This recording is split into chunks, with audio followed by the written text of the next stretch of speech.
भगवान ने केवल रुक्मणी जी से नहीं कहा था कि तुम जगदम्बा के मंदिर जाओ, मैं तुम्हें लेने पहुंच जाऊंगा। भगवान हर भक्त से एक बात कहते हैं, तुम मेरे दरवाजे तक पहुंच जा, फिर मैं तुझे लेने के लिए पहुंच जाऊंगा। तुझे आना पहले मेरे द्वार तक पड़ेगा, पहले मेरे दरवाजे पर आना पड़ेगा, तब जाकर तू मुझे प्राप्त कर सकता। अब कहीं की यूं बोल दे कि भगवान ने ऐसा बोला था कि श्रृंगार करके ओटला पे खड़ी रहीजिए हो, नहीं मैं तेरे को लेने आ जाऊंगा। अब कई माताएं कहती है मंदिर जाके क्या करेंगे, कथा में भीड़ रे हम जाके क्या करेंगे, तीरथ जाके क्या करेंगे। तो भगवान भी बोला ठीक है मत आ, जब तुम मरेगी तो मैं भी आके क्या करूंगा, क्या करना। ये तो रिश्तेदारी वाली बात है। तुम भगवान के दरवाजे जाओगे तो भगवान अरे बोलो जम के तुम्हारे यहाँ आएगा। तुम किसी के यहाँ जाओगे तो कोई तुम्हारे, पहले की माताएं कैसी होती है, पहले मौसी के घर शादी, अब शादी में अगर तुमने तुम्हारी बहू को भेज दिया तो तुम्हारी जो बहन है वो भी क्या करेगी अगली बार, अरे बोलो जम के। देखो कितनी समझदार इंदौर की माता है, तुरंत बोल दी कि उन्हें अपनी बहू को भेजा था तो हम भी अपनी बहू के भेज देंगे। अब बहन के घर शादी में बहन जाती है तो थोड़ा फैलारा उठाती है, थोड़ा काम करती है, सामान उठा लेती है, कपड़ा सोर लेती है, सामान उठा के रख देती है। पर बहन के घर शादी में अगर बहू जाएगी तो फैलारा उठाएगी, वो तो डेंटिंग पेंटिंग करके और कुर्सी पे आराम से बैठ जाएगी, सामान पड़ा पड़े रहने दो, मौसी सास की आई। उसी तरह भगवान की कथा कहती है कि भगवान की कथा में आप जाओगे तो भगवान भी अंतिम समय में आपके दरवाजे पर आएगा। और अगर आप भगवान की कथा में नहीं पहुंचे और तुमने कहा बहू से कह दिया तू चली जा, तो भगवान भी आखिरी में कह देगा ही यमराज तू चले जा, भगवान काय को छोड़ेगा। और रुक्मणी को लेने के लिए भगवान आए थे तो रुक्मणी को गोदी में ले गए थे। जब मेरा भगवान आता है अंतिम समय में लेने तो आपको गोदी में लेकर जाता है, और वो काला बीआई ब्लैक कलर की स्कॉर्पियो लेके आता है। कौन? झमके तो बोलो यमराज। वो के पास में वाइट कलर की टवेरा नहीं है, उसके पास तो ब्लैक कलर की स्कॉर्पियो है। और ब्लैक कलर की स्कॉर्पियो लेके आए, न पाड़ा पे बैठ के न मूंछ पे ताव दे के आए, न पाड़ा की पूछड़ी से बांध के दोस्ता दोस्ता ले जाए, फिर तो रोए रामेती भाई रोए, कमला भाई रोए, और हमारी दशा बिगाड़ दी। तो पूरा मोहल्ला का लोग बोले कथा में नहीं गई थी इसलिए हम दशा बिगड़ गई, अगर पहुंच गई होती तो वाइट कलर की टवेरा आती, मेरा महादेव लेकर आता और बिठाकर ले जाता, और ब्लैक कलर की स्कॉर्पियो पे जा रही बैठी। यमराज बनावे बंदी और काया हो गई गंदी, मेरे प्राण छूटे भोलेनाथ तो तुम नंदी लेकर।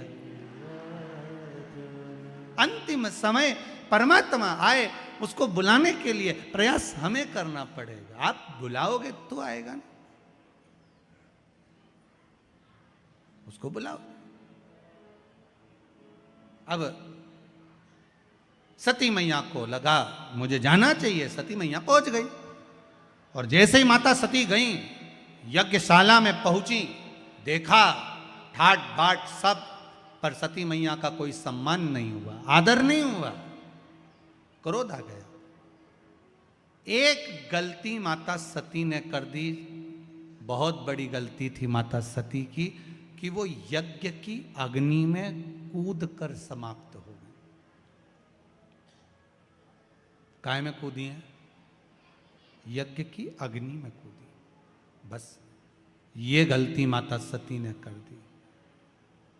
और देखो वही बात आ गई ना, थोड़ी सी देर में चक्कू कोपा, भुगतना लंबा पड़ा, थोड़ा सा पाप कर्म करा, भोगना लंबा पड़ा, कर्म भोगना बहुत पड़ता है। अब व्यक्ति कर जाता है थोड़ा सा, पर भोगना बहुत पड़ा। माता सती ने यज्ञ की अग्नि में कूदकर प्राणों को त्यागा। शंकर भगवान ने कहा, सती गलती कर गई तू, बहुत बड़ी गलती तूने कर दी, यज्ञ की अग्नि में कूदकर प्राणों को त्यागा सती, इसलिए तेरा कोयल का जन्म होगा। काय का जन्म होगा? कोयल का। जब आषाढ़ के 2 अधिक पड़ेंगे, आषाढ़ 2 पढ़ते हैं ना, अधिक मास 2 पढ़ते हैं आषाढ़ के महीने के, जब आषाढ़ के 2 अधिक पढ़ेंगे तब तू मेरा स्मरण करेगी, और मेरा स्मरण करेगी तब जाकर कोयल की योनि से छूटेगी और फिर हिमालय राज के घर में पार्वती माँ मैनावती के गर्भ से पार्वती बनकर जन्मेगी। भोगना पड़ा कि नहीं भोगना पड़ा? पाप थोड़ा सा कर दिया था। अगर प्राणों को त्यागना ही था तो कहीं और त्याग देते, पर यज्ञ की अग्नि में कूदना जरूरी था क्या? यज्ञ की अग्नि में कूदना जरूरी था? कोई अच्छा काम हो, धर्म का कार्य हो, सत्कर्म हो, भगवान का भजन हो, भंडारा हो, भोजन हो, अच्छा कार्य चल रहा हो, कथा सत्संग चल रहा हो, भगवान का भजन चल रहा हो, तो निवेदन है इसमें बीच में गलत काम के लिए मत कूदना, नहीं तो जिंदगी बेकार हो जाती, भोगना ज्यादा पड़ जाता बेकार कर्म के।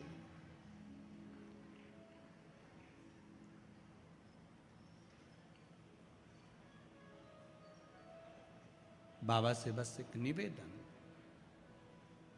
हमारे कर्म हमें सुधारना। जब भाव शुद्ध हो तो क्यों ना मिले।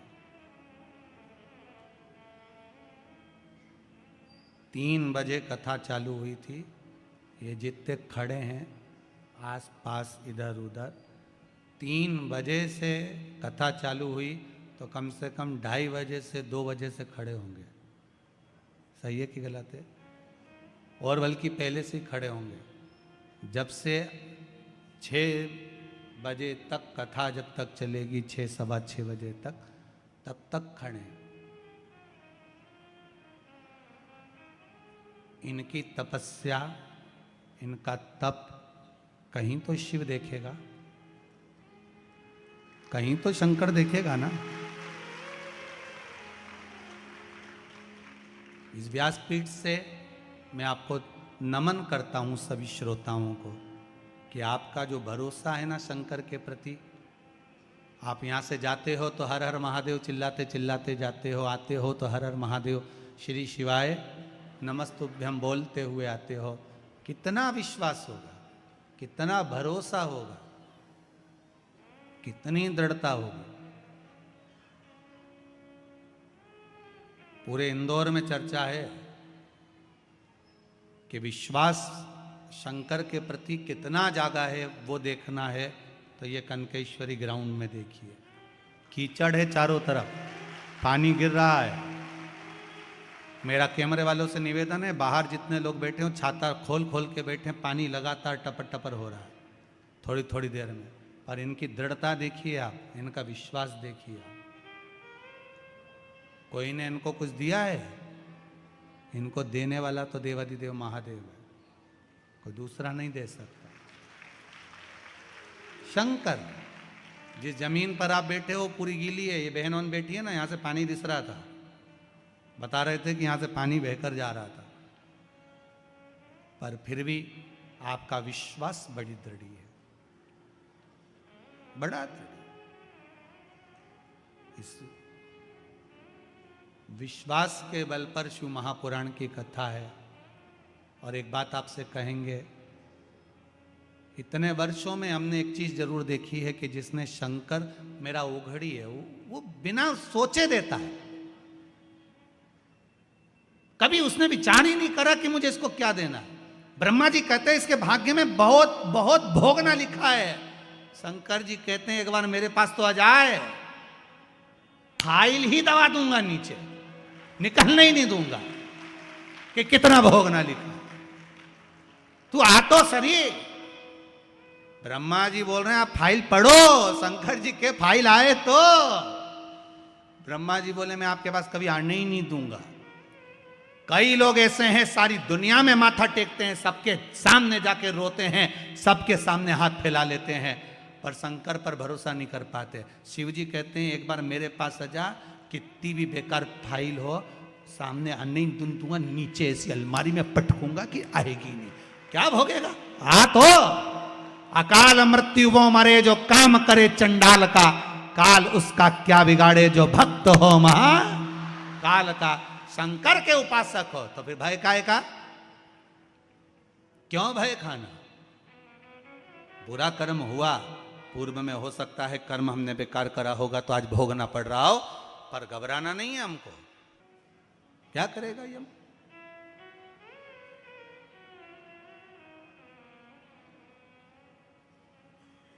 विश्वास की जागरूकता,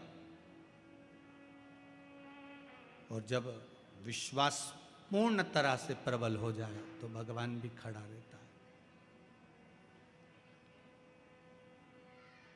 महाराज शिव महापुराण की कथा कह रही है, सती आप कोयल का जन्म लोगे, आंखों से अश्रु थे,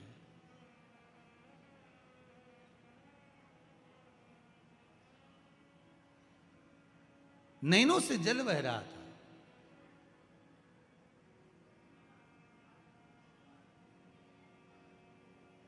लोग कहते हैं पति के जाने के बाद पत्नी की दशा बेकार हो जाती है, बेधव्य हो जाती है, तो दशा बिगड़ जाती है। पर शिव महापुराण की कथा कहती है सती के जाने के बाद शिव भी मौन हो जाते हैं, शंकर भी मौन है। पति पत्नी का संबंध जो है केवल एक साधारण सा संबंध नहीं है महाराज, केवल एक साधारण सा संबंध नहीं है। बहुत, वो अपने माता पिता को छोड़कर, परिवार छोड़कर आपके लिए आपके घर पर आई है, उसका भी आदर पूर्ण होना चाहिए।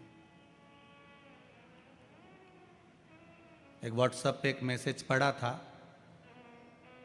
कोई ने लिखकर डाला होगा, तो उसमें लिखा हुआ था कि अपनी पत्नी का सम्मान करो, जो एक जोड़ कपड़ा पसंद करने में पूरी दुकान उठा पटक कर देती है, उसने तुम्हें पसंद करा है।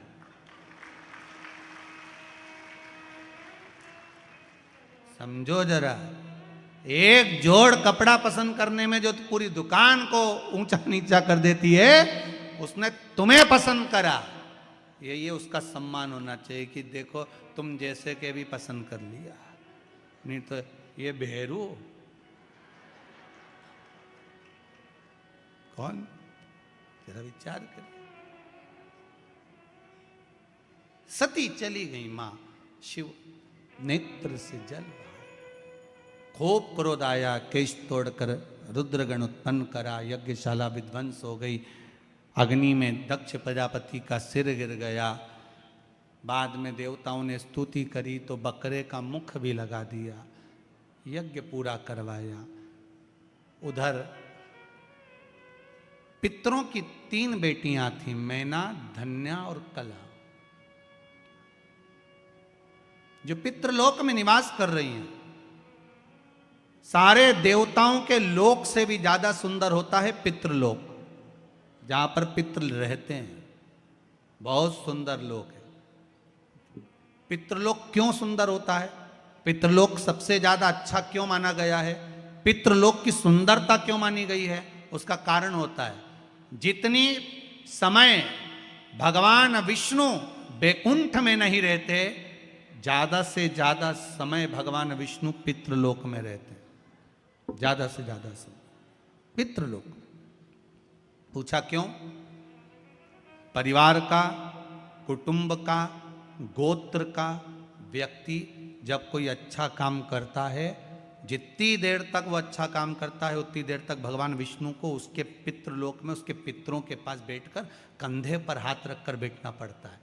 जरा विचार करिए, आप 3 घंटे अगर शिव महापुराण की कथा सुन रहे हो तो आपके पूर्वज जो पितृलोक में होंगे, भगवान विष्णु उनके कंधे पर हाथ रखकर बैठे होंगे कि तेरे परिवार के, तेरे कुटुंब के, तेरे क्षेत्र के कुछ अच्छा काम कर रहे हैं। पितृलोक में भगवान नारायण उनके कंधे पर हाथ रखकर बैठते हैं कि तेरे कुल का व्यक्ति कोई अच्छा काम कर रहा है। और जब वही कुल का व्यक्ति बेकार काम करता है ना, कोई कथा सुनने आया और तुम उसकी चप्पल चुरा के ले गए, तो पितृलोक में भगवान विष्णु नहीं जाते, फिर यमराज जाता है। और यमराज जाकर उसके दूतों को ले जाकर उन पितरों से कहता है, देख ले तेरे छोरा छोरी चप्पल चुरा रहे, चोटे के बाप देख ले। ऐसा कोसते हैं। तो तुमसे निवेदन है, चप्पल चुरा के उनको मत कुसवाना रे, तुमसे निवेदन।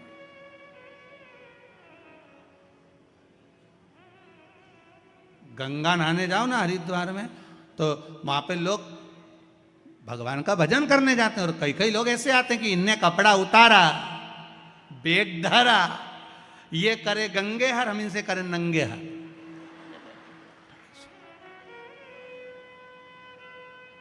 ऊपर से देवता हम भी सोच रहे, बताओ बेचारा अपने पूर्वजों को तारने के लिए आया था, उसने तो अपने पूर्वज तार दिए और इन्होंने सामान चुराकर इनके पूर्वजों को धिक्कार दिया। ऐसा गलत काम कभी मत करना हो, कभी जिंदगी में मत करो। ये होता है कई बार। एक बार एक जगह कथा करने गया, एक माता जी की चप्पल कोई चुरा के ले गया। माता जी बड़ी रोती रोती आई और बहुत गुस्से में आके बोली, गुरुजी बताओ हमारी तो कोई चप्पल ले गया। तो हमने कहा अच्छा है, तुम्हारा काल था, कोई उठा के ले गया, टेंशन खत्म। फिर तुमने क्या करा? हम दूसरे की ले गए। हमने कहा बहुत अच्छी बात है, जाओ तुम जाओ। होता है कई बार लोगों की दशा। एक व्यक्ति मंदिर गया, मंदिर में जाके भगवान के मंदिर में चप्पल उतार के जो अंदर गया दर्शन करने, चप्पल गायब हो गई। चप्पल गायब हो गई तो गुस्से में आ गया, अपने दोस्त से बोलता है, बताओ इतना वीआईपी मंदिर है और चप्पल चली गई हमारी, अब क्या करें? मंदिर वीआईपी हो कितना भी हो, पर चप्पल से कोई मंदिर का क्या ठेका? तो रुक, मैं अब भी आता हूं। कहां जा रहा है? जरा भगवान से जाकर झगड़ा करके आता हूं कि तुम्हारे मंदिर से हमारी चप्पल गई। वो अंदर गया, जैसे ही अंदर गया वापस बाहर आ गया। दोस्त ने पूछा कुछ बोला क्यों नहीं? तो कि भगवान की तो कोई खुद ले गया, वो तो नंगे पैर खड़े थे। मंदिर में जो मूर्ति होती है कौन सी चप्पल पहनी हुई होती है? भगवान मूर्ति के रूप में प्रेरणा देते कि हमारे मंदिर में आओ तो चप्पल पहन के मत आओ, हमारी तो खुद नहीं है। तुम अपने घर घर छोड़ के आओ, टेंशन लेके आओ काहे को हमारे पास में? हम तो टेंशन मुक्त करते हैं, चिंता मुक्त। चिंतन करो शिव का, भजन करो भगवान। मैना धन्या कला पितृलोक में रह रही थी। सनकादि ऋषियों का आगमन था। सनत कुमार बैठकर तप कर रहे थे, साधना कर रहे थे। तीनों की तीनों निकल कर जा रही थी। इनके लहंगे में कुछ झामर झुमके लगे हुए थे, कुछ रतन लगे हुए थे। वो रतन लगे हुए जब निकल कर जा रहे थे, वो रतन लगा हुआ जो लहंगा था वो सनत कुमार की जंघा से लग गया। जंघा से लगा, खरोच पड़ गई। खरोच पड़ी, इतने में सनत कुमार को क्रोध आ गया। मैना धन्या कला, तुम तीनों संतों का अपमान करी हो, हम तुम्हें श्राप देते हैं कि तुम पितृलोक छोड़कर मृत्युलोक में जाओ। तुम्हें पितृलोक छोड़कर मृत्युलोक में जाना पड़ेगा। तीनों रोने लगी, हमें मृत्युलोक में मत भेजिए, क्योंकि पितृलोक से सुंदर जगह नहीं जहां भगवान विष्णु दिन रात रहते हैं। क्यों भेज रहे? जो व्यक्ति जहां रहता है ना, उसको वही सुंदर लगता है। जो जहां रह रहा है। कई लोग कहते हैं गुरुजी हमने पितरों के मोक्ष के लिए गया जी का पिंड कर दिया, ब्रह्म कपाली कर दी, ब्राह्मण का भोजन करा दिया, भागवत करा दी, उसके बाद भी पंडित जी को पत्रिका दिखाओ तो वो एक ही बात बोलते हैं। क्या बोलते हैं? पितृ दोष है। अब इतना करा, ब्राह्मण का भोजन कराया, तर्पण करा, तिलांजलि करा, सारा काम करा, फिर पितृदोष क्यों रह गया? हमने गया जी का पिंड करा, फिर पितृदोष रह गया। हमने पितरों की शांति कर दी। तो पहले यह बताओ, पितरों की शांति कभी होती है? पहले उसका अनुभव करिएगा। आप अपने ऊपर लेकर चलना। आप यहां से जाओ 7 स्टार 5 स्टार होटल में खूब प्रेम से इंदौर से बाहर जाकर तुम्हें जहां जाना वहां जाके रहो, खूब अच्छे से रहो, एक से बढ़कर एक होटल में रहो, कितना ही अच्छा वीआईपी से वीआईपी खाना खाओ, वीआईपी से वीआईपी कपड़े पहनो। 1 महीना 2 महीना 1.5 महीना 15 दिन 20 दिन तुम कितने भी अच्छे से रह लो, पर 20 दिन 22 दिन के बाद तुम्हें अपने घर की याद आएगी कि नहीं आएगी? जम के तो बोलो, आएगी ना। भले तुम्हारे घर में एसी नहीं लगा, डनलप का गद्दा नहीं लगा, भले तुम्हारे घर में वीआईपी भोजन नहीं है, डनलप का गद्दा नहीं है, एसी का रूम नहीं है, पर घर की याद आएगी। भले कुछ भी हो, भले टूटा फूटा मकान हो, पर मेरे को तो मन नहीं लग रहा, मैं तो घर जाऊंगा। थोड़ा मन लगे मेरा, घर जाऊंगा मैं। थोड़ा मन लगे मेरा, मैं घर जाऊंगा। अब मन में तो उनके घर जाने के लिए लगा। आप कितना भी वीआईपी में रह लो, पर आखिरी में घर जाने की याद आती है। कितना भी पिंडदान कर लो, गया जी में जाके पिंड दे दो, ब्रह्म कपाली कर लो, तर्पण कर लो, पितरों को ले जाके गया जी में छोड़ दो, फिर भी पितर कहते हमें तो हमारे घर की याद आती है। इसलिए 16 श्राद्ध में वो तुम्हारे घर आ ही जाते हैं। 16 श्राद्ध में आए और वो इंतजार करते हैं कि तुम हमको क्या क्या खिला रहे, इंतजार करते हैं कि क्या दे रहे हैं। पितरों के देवता आर्यमा जब कौए पर बैठ कर आते हैं ना, तो अपने अपने घर के पितरों को छोड़ते हैं। पितरों को छोड़कर वो इंतजार करते हैं कि मुझे मेरा पुत्र, मेरी पुत्र वधू, मेरी बहू, मेरा बेटा मुझे क्या दे रहा है, क्या खिला रहा है, और फिर उसके अनुसार वो फल प्रदान करते हैं। केवल ऐसा नहीं कि आप एक बार उनको छोड़ आए तो फिर जरूरत ही नहीं पड़ेगी। कई माताएं कहती हैं हम तो गया जी कर आए, अब बामण के नहीं जिमाएंगे। मत जिमा, पर भोगना तो पड़ेगा। पितर आते हैं, जैसे आप कहीं पर भी जाकर रह लो, आपको आपकी घर की याद आएगी। 1 महीने में, 2 महीने में, 15 दिन में, 20 दिन में याद आती है। उसी तरह पितरों को कहीं पर भी रह ले, एक बार साल भर में एक बार आपके दरवाजे पर जरूर आते हैं। उसको भाग देना चाहिए, उनको भाग प्रदान करो। बोलेंगे महाराज मैं ना धन्या कला रोने लगी, हमको क्षमा कर दो। सनत कुमारों ने कहा हम आपको वर प्रदान करते हैं, आशीर्वाद देते हैं, हम आपको वर देते हैं। मेना धन्या कला, आप तीनों मृत्यु लोक में जाओगी, और मृत्यु लोक में जाकर आपके यहाँ पर 3 देवियाँ आप तीनों के गर्भ से प्रकट होंगी। 3 देवियाँ, 3 देवियाँ आप तीनों के गर्भ से प्रकट होंगी। मेना के गोद में पार्वती जी आई, धन्या सुनैना बनी जिनकी गोद में सीता जी आई, कला कीर्ति बनी जिनकी गोद में राधा जी आई। ये तीनों 3 देवियां बनी। मेना धन्या कला तीनों निवास करी। समय आया, माता मैनावती के गर्भ से पार्वती जी का जन्म हुआ। हिमालय राज की नगरी आज आनंदित हो गई। बेटा एक कुल को तारता है, बेटी 2 कुल को तारती।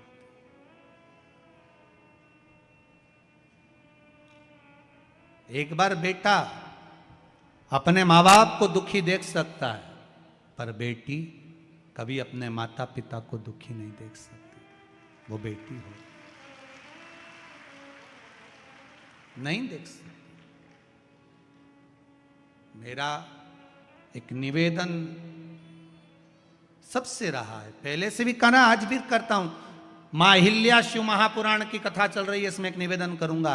आप अपनी बेटी को खूब पढ़ाओ, अच्छे से अच्छे कॉलेज में पढ़ने भेजो, अच्छे से अच्छे स्कूल में पढ़ने भेजो। और मेरा बेटियों से निवेदन है, तुम्हारे पिता तुम्हारे लिए अपनी जान निकाल के रख देते हैं, वो कभी मना नहीं करते कि तू कैसे कपड़े पहन रही है। उसको विश्वास है कि मेरी बेटी पढ़ रही है। मेरी बेटी को मैंने कॉलेज भेजा है, मेरी बेटी को मैंने स्कूल भेजा है। एक बाप अपने बेटे की पढ़ाई पर जितना ध्यान नहीं देता, उतनी अपनी बेटी की पढ़ाई पर ध्यान देता है।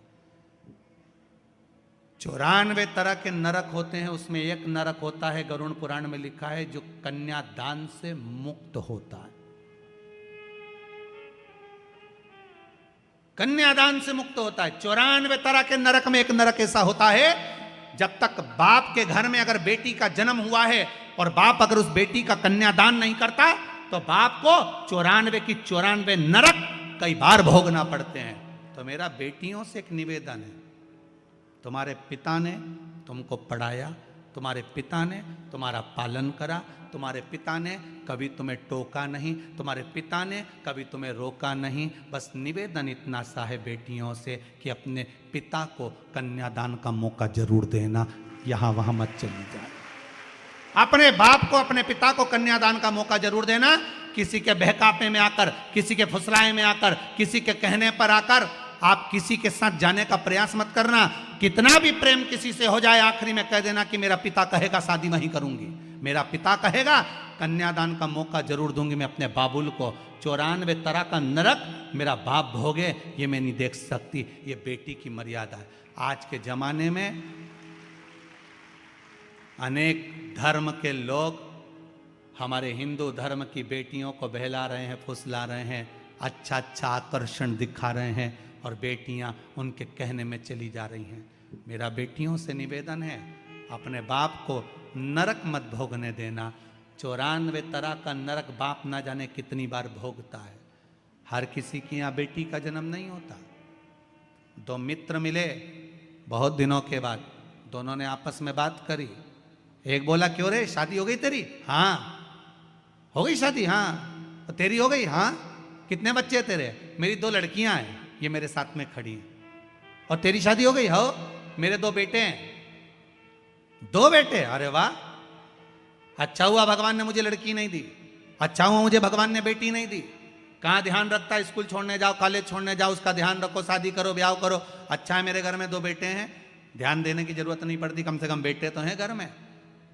बेटी का जो बाप अपनी बेटियों के हाथ पकड़ा था, उसकी आंख में आंसू ढलने लगे कि मेरे घर में बेटा नहीं, मेरे घर में बेटियां। रो रहा था।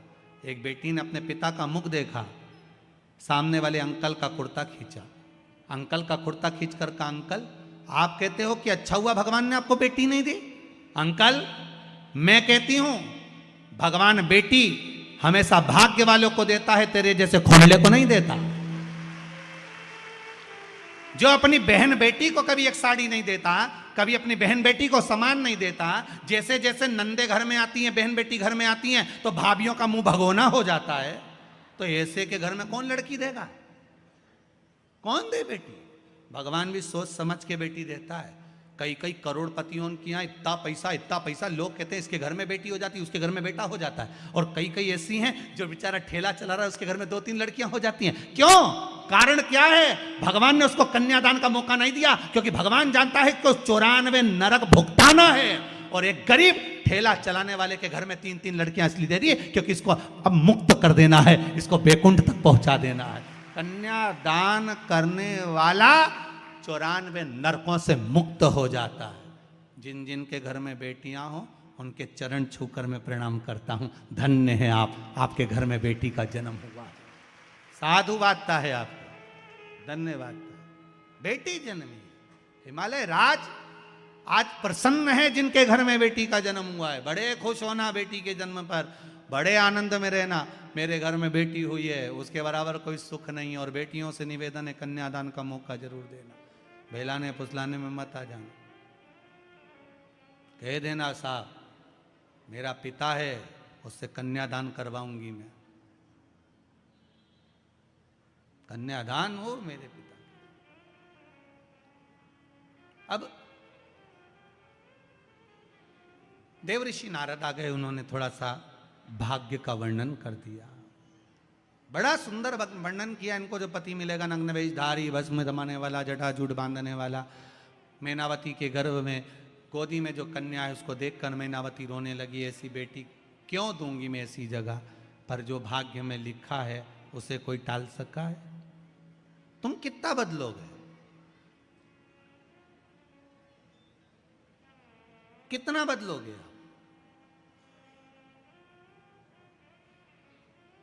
आप पढ़ा सकते हो, लिखा सकते हो, आप डॉक्टर बना सकते हो, आप कलेक्टर बना सकते हो, आप एसपी डीएसपी बना सकते हो, आप सब कुछ बना सकते हो अपने बच्चों को, पर उनका भाग्य नहीं बना सकते। भाग्य तो भगवान लिख कर भेजता है, भाग्य वो लिखता है।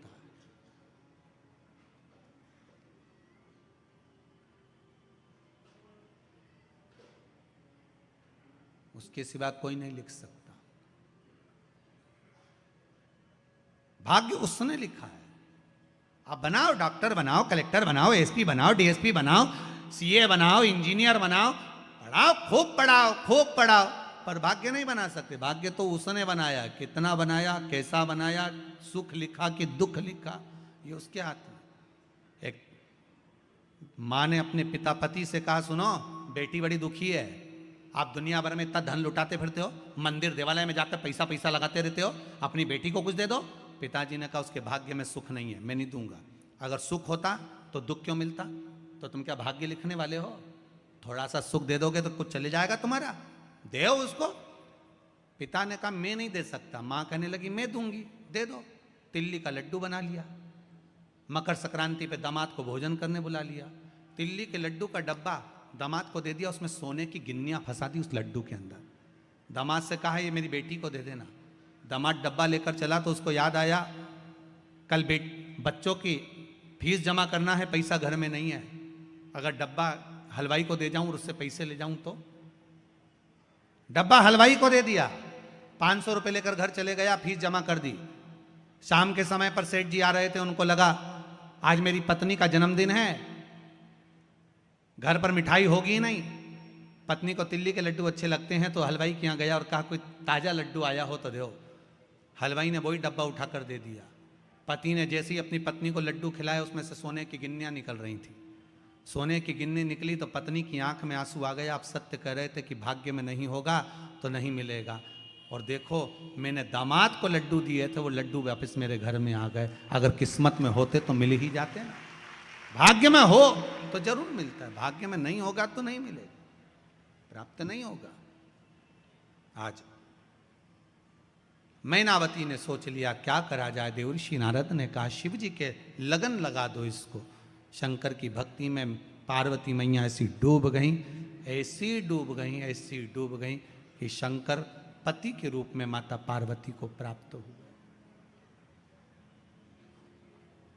शिव दूल्हा बन रहे हैं, माता पार्वती दुल्हन बन रही। शिव बना बन रहे हैं, पार्वती जी बनी बन रही हैं।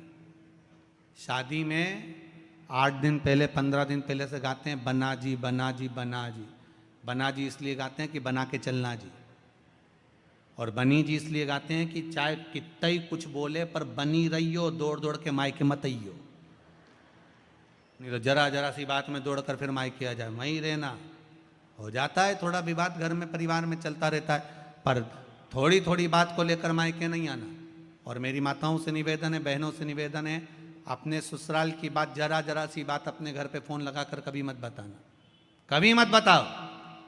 आज सबसे ज्यादा अगर अदालत में केस चल रहे हैं तो तलाक के चल रहे हैं। जरा जरा सी बात में तुरंत तुरंत थोड़ा हुआ नहीं और बताना प्रारंभ करा। और माताओं से भी निवेदन है, अपनी बेटी को ज्ञान देना चाहते हो, जैसा अपनी बहू के प्रति तुम सोचते हो वैसा ही वैसा ज्ञान अपनी बेटी को दीजिए, अपनी बेटी को दीजिए।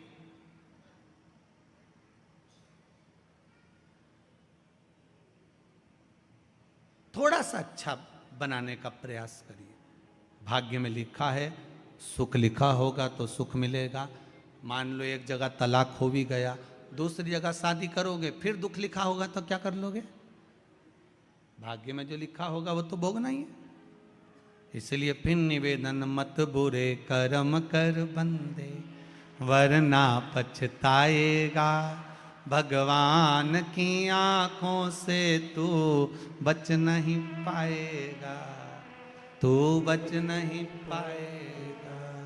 अरे ओ अज्ञानी मत करना नादानी। बचना मुश्किल है। देवता गए भगवान शंकर के लिए सुंदर श्रृंगार लेकर।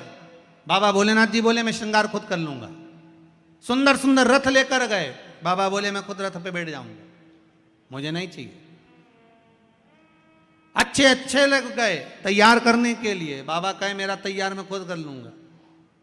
आज का मुहूर्त था शादी का, बारात लेके ही नहीं गए। शंकर भगवान से पूछा बारात कब चलोगे? शिव जी बोले मुहूर्त तो आन दो। मुहूर्त कब आएगा? जब आ जाएगा जब चल देंगे।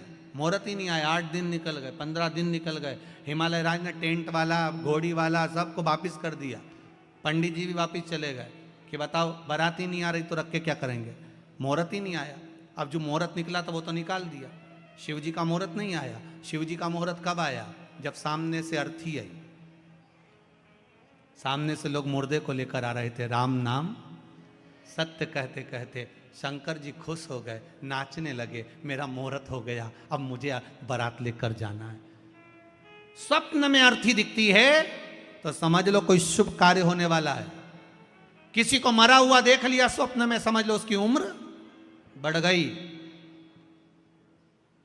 और आप कोई शुभ कार्य के लिए जा रहे हो, सामने से अर्थी निकल कर चली गई, समझ लो वो कार्य सफल होने वाला है, उसमें सफलता मिलने वाली।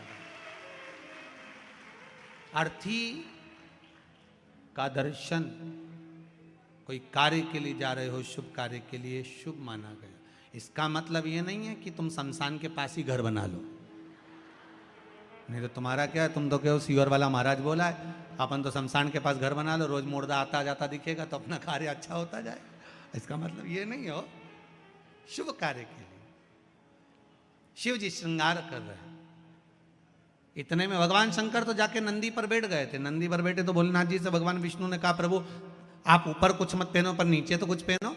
एक आसन पर भगवान भोलेनाथ जी बैठे थे। शिव जी ने कहा इसी आसन को मान लेता हूं। बांधा, खुल गया, फिर बांधा, फिर खुल गया। आसन तो आसन था, खुल रहा था तो शंकर जी ने अपने गले में से सांप को उठाकर नीचे बांध लिया। बांध कर नंदी पर जाकर बैठ गए। नंदी पर बैठे तो उल्टे बैठे। नंदी का मुख उधर था, शिव जी का मुख इधर था। इंद्रदेव ने शंकर जी से जाकर पूछा भोलेनाथ जी आपकी शादी हो रही है, दूल्हा हमेशा सीधा बैठता है, आप उल्टे क्यों बैठे हो? शंकर भगवान बोले हमारा कोई बाप नहीं, हमारा कोई भाई नहीं, बारात कैसे देखेंगे? आगे से नंदी देखेगा, पीछे से हम देखेंगे, इसलिए उल्टे बैठे। नंदी पर औंधे बैठे। और जो बारात चली और देवताओं ने शहनाई बजाना प्रारंभ करी। जैसे ही शहनाई बजाना प्रारंभ करी तो जो आसन पे बंधे हुए थे महाराज वो भी डोलने लगे। जैसे ही डोलने लगे तो पुंगी बजाने वालों ने जैसी शहनाई बजाई, बाबा का आसन फिर खुल गया। ब्रह्म देवता नाचते नाचते आकर बोले प्रभु प्रभु प्रभु। भोलेनाथ जी बोले क्या हो गया? आसन फिर खुल गया। शंकर भगवान ने सांप को फिर लपेटा, चुपचाप लपेटा। क्यों खुल रहा है बार बार? सांप बोला प्रभु आपकी शादी है, आदत से छूट नहीं सकता। ये पुंगी बजाते हैं और मेरे को जब तक नाचू नहीं आनंद नहीं होता है। उज्जैन में वो घोड़ा गाड़ी चले ना, तांगा, उज्जैन में सवारी बैठ गई तांगे में।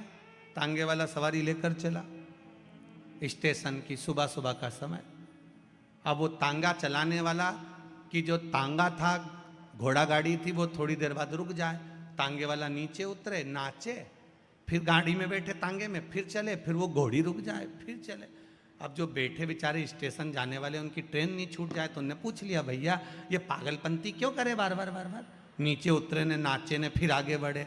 उसने कहा जी जो बारात की घोड़ी थी वो तांगा में आ गई और तांगा की घोड़ी घर रह गई। अब जब तक नाचो नहीं तब तक आगे बढ़े नहीं, क्योंकि वो आदत, अब उसकी आदत थी वो घोड़ी की, जब तक वो 2-4 के देख नहीं ले तब तक 2 कदम चले नहीं। तो बेचारा तांगे वाले ही उतर के नाच रहा। अब जैसे ही ये पुंगी बजाए, शहनाई बजाए और बाबा खुल के बैठ जाए। अब भोलेनाथ जी ने उसको फिर बांध लिया और थोड़ी देर बाद फिर खुल गया। इंद्रदेव ने ब्रह्मा जी से कहा बारात अच्छी नहीं लग रही, आप आमंत्रण करें। शिव जी से कहें जैसे शंकर जी वैसी बारात होना चाहिए। शंकर भगवान ने डमरू खड़का दिया, डाकनी पुसाचनी भूत चुड़ैल भयंकर आ गए, सब नाचने लगे। आगे आगे 33 कोटि देवता, पीछे डाकनी पिसाचनी भूत चुड़ैल, इतने भयंकर भयंकर रूप रख के आए जिनका वर्णन नहीं। ऐसा रूप रख के आए, सब नाचने लगे। इंद्रदेव ने ब्रह्मा जी से पूछा ब्रह्मदेव आगे आगे जो देवता नाच रहे हैं, कोई तो कत्थक कर रहा है, कोई भांगड़ा कर रहा है, कोई गरबा कर रहा है, पर ये भूत चुड़ैल नाच रहे हैं, इनके नाचने का समझ में नहीं आ रहा है, ये कैसे नाच रहे हैं? इनके नाचने का कोई नाम है क्या? ब्रह्मा जी बोले चिंता मत करो, लोग इसे कलयुग में डिस्को कहेंगे। कलयुग में लोग इसको डिस्को कहेंगे। समझ में नहीं आता, ऐसे हाथ पटकते जैसे ततैया छा गया। कहीं कहीं का तो जमीन पे सो जाए, ऐसा लगे जैसे मिर्गी आ गई बापड़ा के।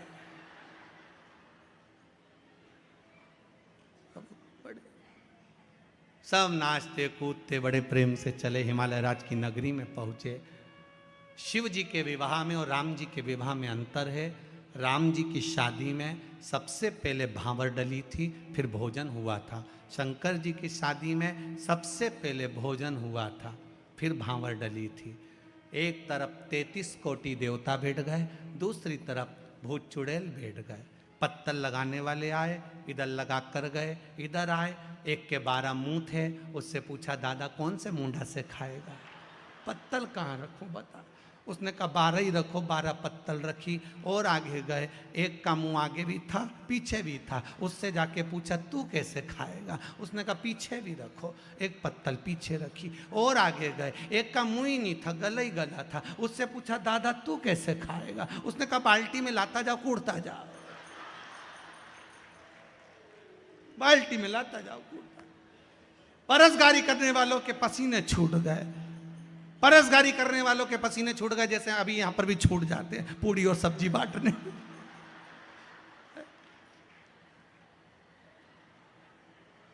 मैं चैनल वालों को बोला था कल भी और परसों भी बोला था कि यहाँ पर जो पंडित रमेश मेंदोला मित्र मंडली जो भोजन करा रही है पूड़ी सब्जी का, इसका एक बार दर्शन जरूर कराओ जरा टीवी वालों को, कि कितने लोग कितने लाइन से और कितने प्रेम से भोजन कर रहे हैं। उसका एक आनंद ही दूसरा होता है, उसका सुख ही दूसरा होता है। तो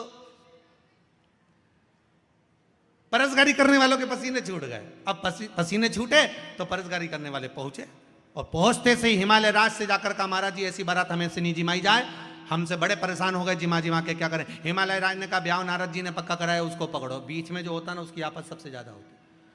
नारद जी को पकड़ा, नारद जी बोले क्या बात है, इनको कैसे जिमाए। नारद जी बोले देवता तो बैठ के जिम रहे ना, हाँ इनका क्या करे भूत चुड़ैल का। तो क्या कुछ मत करो, इनके हाथ में एक एक प्लेट पकड़ा दो, एक एक चम्मच पकड़ा दो, जैसे गाय के खूंटा से छोड़े इनके पूरे ग्राउंड में छोड़ दो, बस जान दो जरा दम के।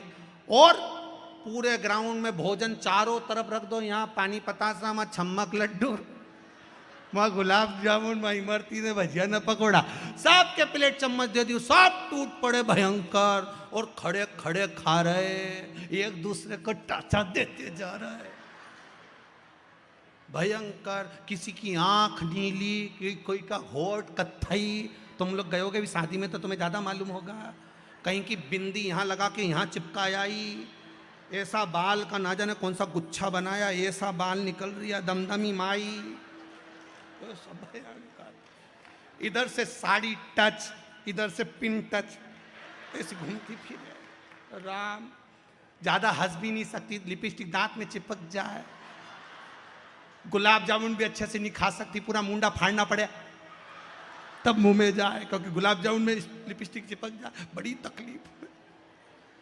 और इधर से छोरा छोरी रोए मम्मी मम्मी, चट हट सब, और खाए सब खाए।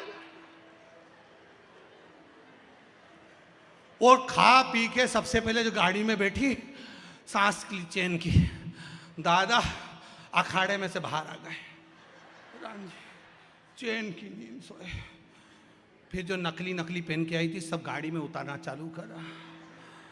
3 दिन तक तो नीम की डांट डाल के रखी, भगवान कान पकी गया, अब सेन की